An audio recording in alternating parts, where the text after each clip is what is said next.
Ang code ng lisensya ko ay 1, 2 at 3. Pero nung nag-renew ako, bakit nila binawasan ng isang code? Naging 1, 2 na lang. Bakit ganon? Isa ka din ba sa mga nagtatanong tungkol dito? O naranasan mo na bang nag-renew ka tapos binawasan yung code mo? Nagtataka ka kung bakit? Panoorin mo ang video ito. Kung bago ka pa lang dito sa aking YouTube channel, huwag mong kalimutan mag-subscribe at pindutin na din ang notification bell para ma-update ka kapag meron akong bagong upload na video. Binawasan ang code ko nung nag-renew ako. Bakit ganon? May nagtanong din po kasi tungkol dito. Ang sabi niya, "Hi sir, napapanood ko yung vlog yo, kaya lang hindi yun nababanggit sa expired na lisensya, 1 to 5 or 10 years expired kung pag-renew ba nito ay babawasan o aalisin ng isang code."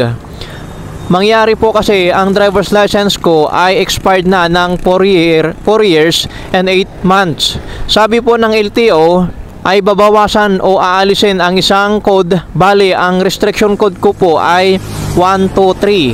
So, aalisin yung 3, magiging 1, 2 na lang. Isa po akong OFW kasi hindi po ako nauwi gawa ng pandemic. Maraming salamat sir.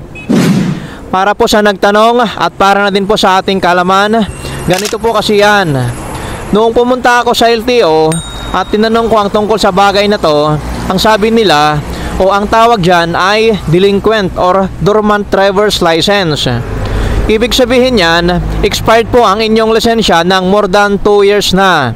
Kapag expired na ng 2 taon pataas ang ating lisensya, ang tawag na dyan ay delinquent or dormant driver's license. Ngayon, kung ang code ng lisensya mo ay 3, kung halimbawa meron kang code na 1, 2 at 3 o di kaya ay 1, 2 at 5, pero ang lisensya mo ay expired na ng 2 years pataas, automatic na po yan nababawasan ni LTO ng isang code kapag magre-renew ka na. Sana huwag po kayong maguluhan dito intindihin po ninyong mabuti. Ang pinakasimpleng paliwanag nito, ang lisensya mo ay may code na 3, kaso expired na ito ng halos 2 taon pataas. Ngayon, kapag magre-renew ka na, automatic babawasan po ni LTO yan kasi nga delinquent or dormant driver's license ka na. Yan po ang system ni LTO. Sana maliwanag po yun sa inyo. Sa mga nagtatanong po sa ating comment section at sa mga nagpi-PM sa ating FB page, pasensya na kayo kung hindi ko agad kayo nasasagot. Minsan kasi kailangan ko munang itanong sa LTO ang inyong mga katanungan para sigurado ako na tama ang binibigay kong mga kasagutan sa inyong mga katanungan. Ayaw ko kasi nasagutin ko kayo nang hindi ako sigurado sa sagot ko.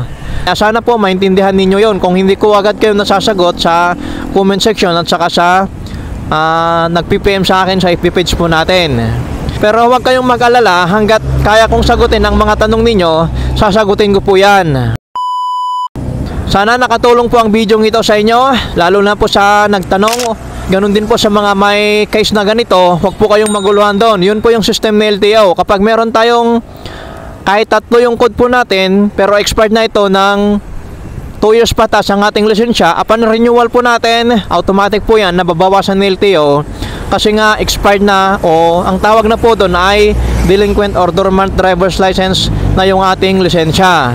Maraming salamat po sa panonood and God bless. Sumunod po tayo sa mga batas trapiko para maging responsible and law-abiding driver po tayo.